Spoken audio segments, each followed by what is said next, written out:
Today, we frequently hear describing a skin lesion as discoid.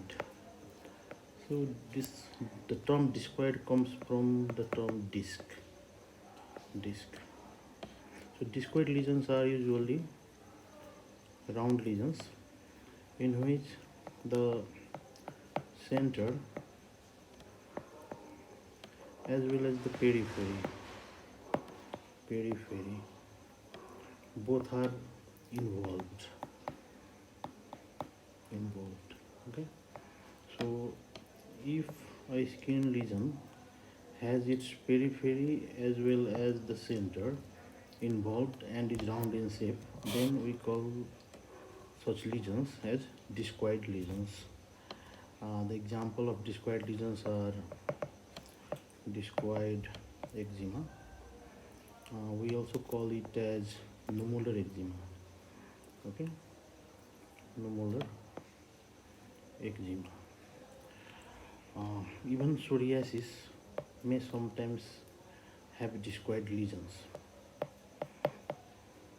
Not always, but sometimes. Similarly, we must have heard of discoid lupus erythematosus. It also has discoid lesions. So basically, discoid lesions have their center as well as periphery involved. So what if only the periphery is involved? If the lesion is present only in the periphery, the central part is spared. Okay, the central part is normal. Central part is spared. What if the central part is spared? If the central part is spared and only the periphery is involved,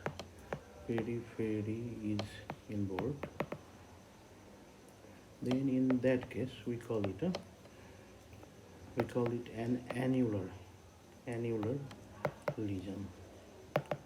So in discoid lesion, both the center as well as periphery was involved, whereas in annular lesions, it is only the periphery that is involved. The lesion is present only in the periphery.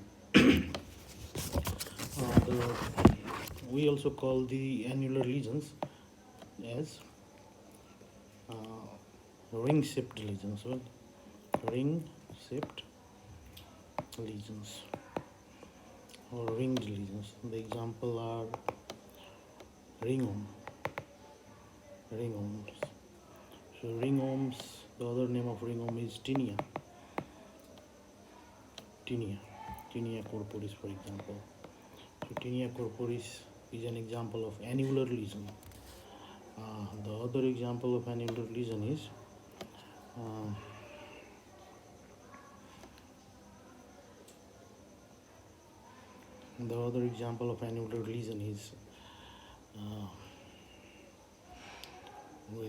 granuloma annulare.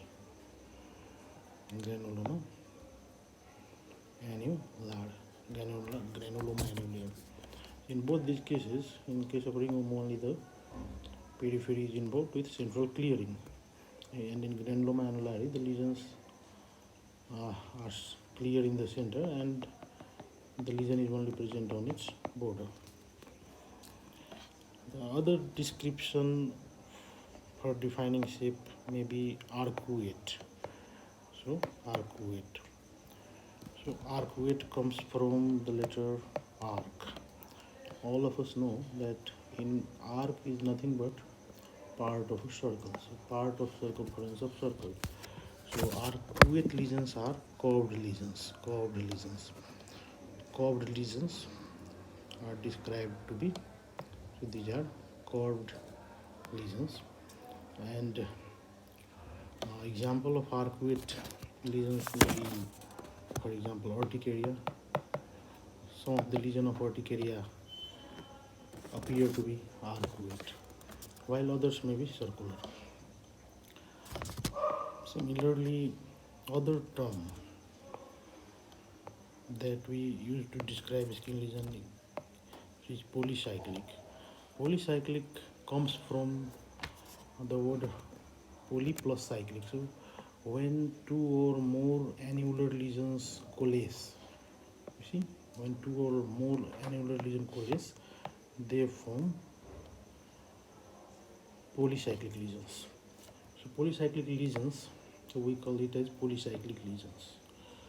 Polycyclic lesions, when two or more annular lesions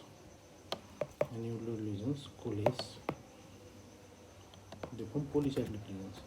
Example of which is also urticaria. So urticaria can present with polycyclic lesions. Even psoriasis, why not? Yeah. Psoriasis may also have polycyclic lesions. There are a lot of terms used to describe shapes of lesion in dermatology. The other term is petaloid. Right. Petaloid. So, in case of petaloid, uh, petaloid comes from the word petal of flower. Okay, petal. So the lesions are usually fine scaly lesions, and when these scales are removed, they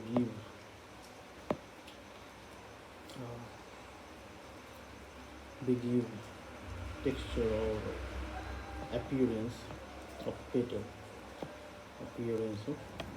of a flower petal. Okay, flower petal, and it is because of this nature, lesions with petaloid appearance are also called flowering dermatosis. Flowering dermatosis. Okay, so these are also known as flowering dermatosis. For example, in seborrheic dermatosis, in dark-skinned people,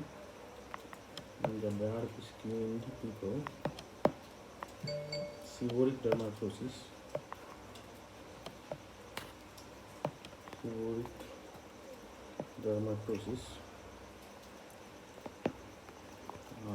may present with red scaly petaloid lesions.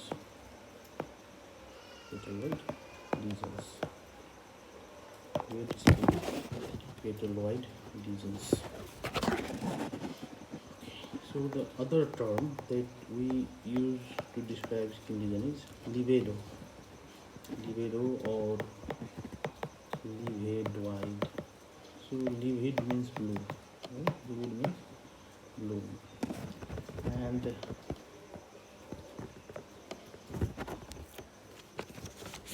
these are network-like patterns,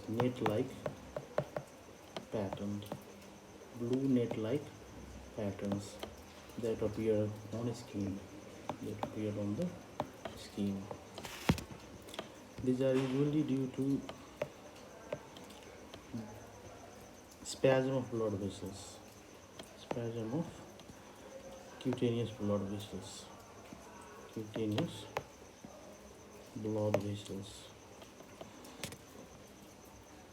on legs, most common one.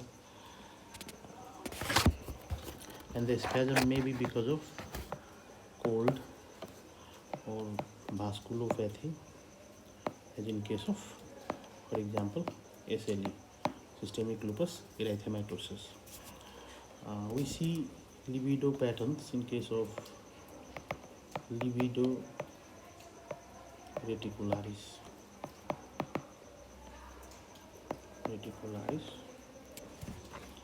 The other term used for description of lesion is reticulate.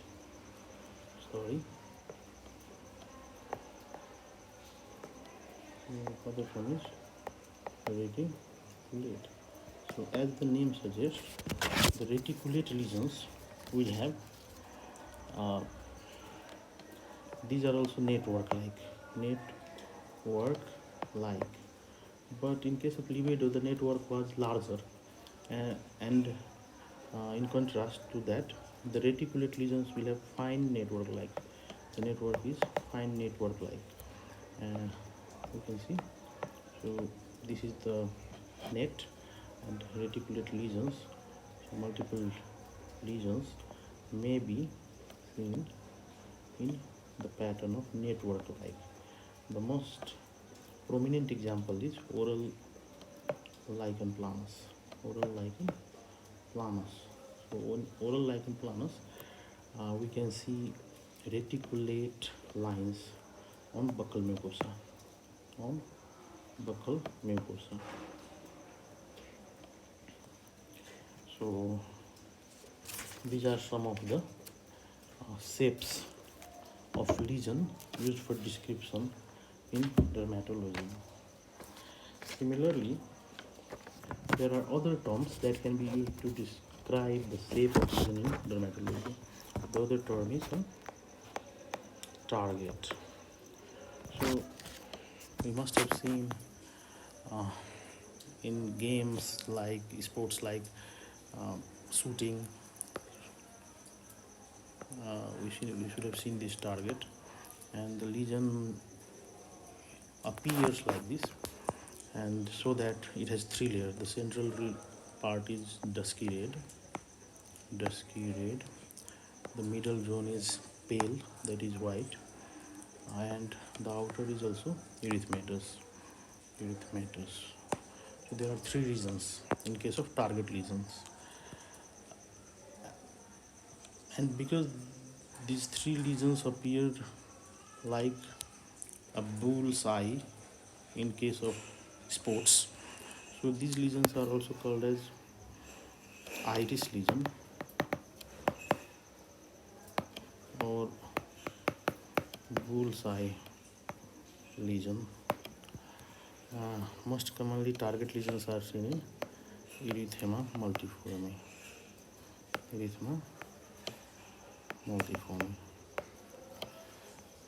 So suppose there are not three regions, but instead of three, if there is only two region, okay, 1 and 2, we cannot call it a target.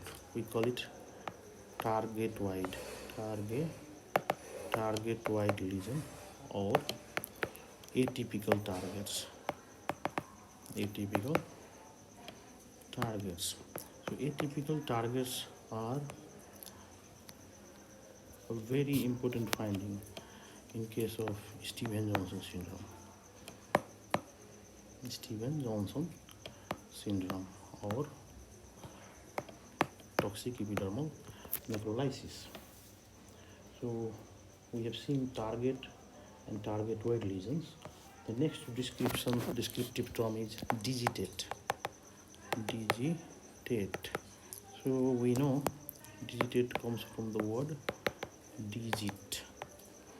So digit means finger. So the lesions are elongated oval shaped. So the lesions are elongated oval shaped. And the example of digited lesions include parasoriasis, chronic superficial scaly dermatitis, so early mycosis fungoids. So these lesions in these cases are digitate or digit-like lesions that can be seen on the skin. The other descriptive term is stellate.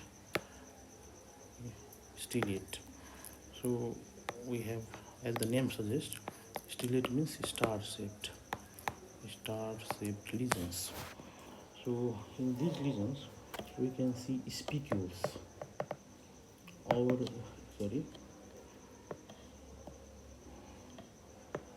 we can see spicule or radiations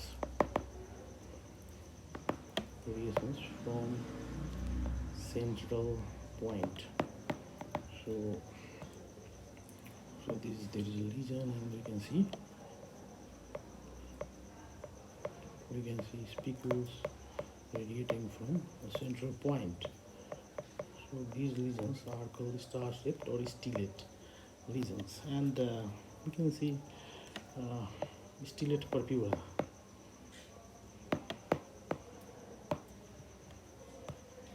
In case of meningococcal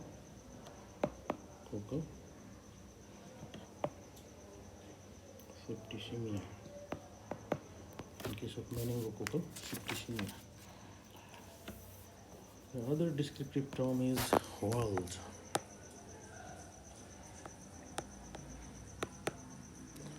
So a lesion is called whorled if they have linear or streaky lesions arranged along the lines of Blasco.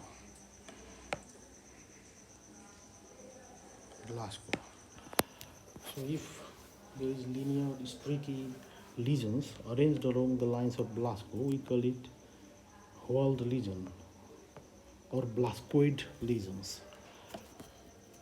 Examples of whorled lesion. Examples of whorled lesions are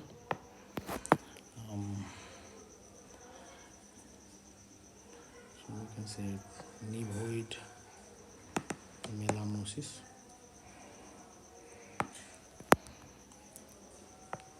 incontinentia,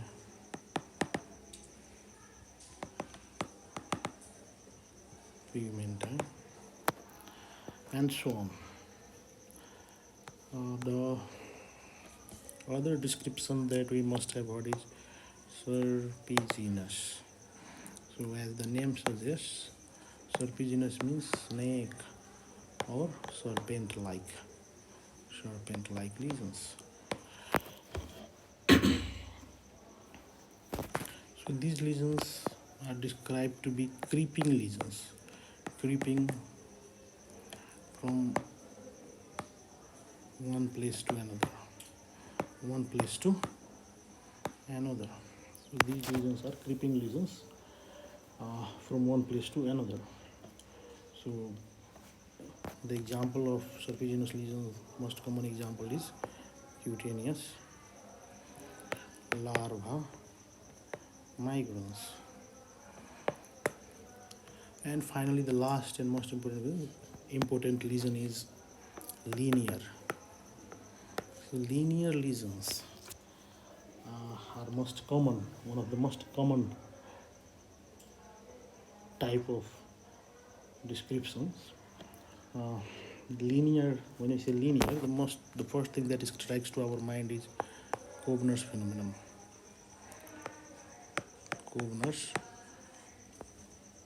reaction or Kovner's phenomenon. So Kovner's phenomenon is also known as isomorphic phenomenon. Okay, isomorphic phenomenon. So Kovner's reaction usually is linear. It occurs at the site of trauma, and if it occurs at the site of trauma, we call it true Kovner.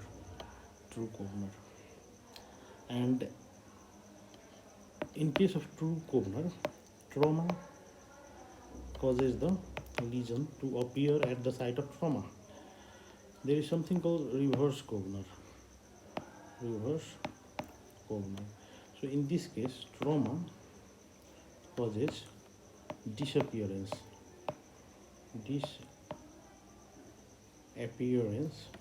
of lesion. So if trauma causes the lesion, we call it true Kovner. If trauma causes disappearance of the lesion, we call it reverse Kovner. There is something called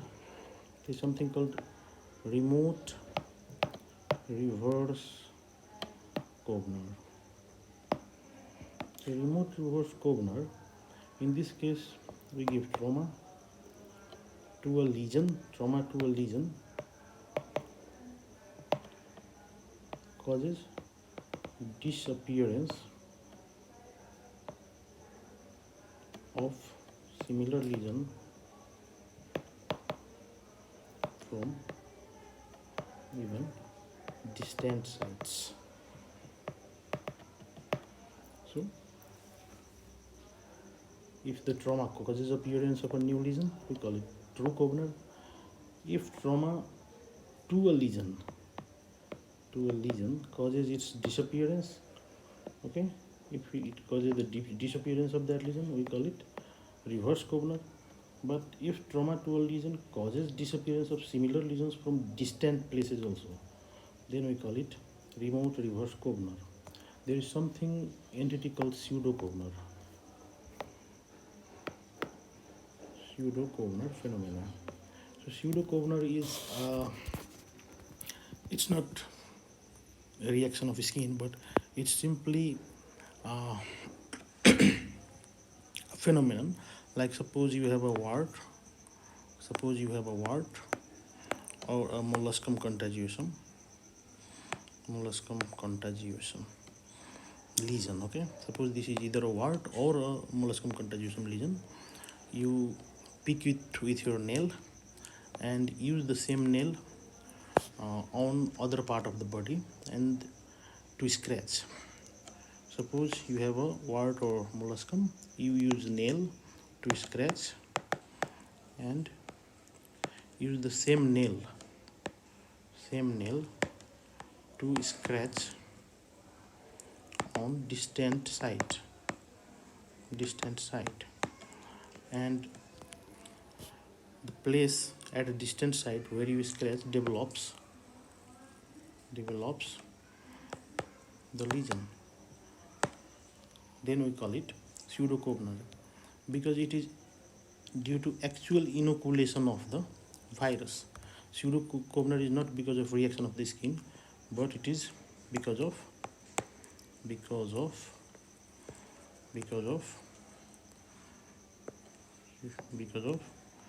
actual inoculation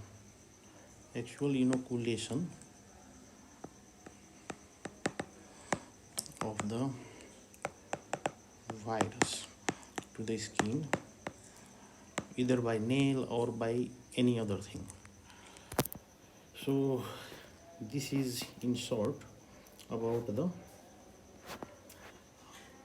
descriptive terms used to describe shapes of skin lesion, and thank you for listening.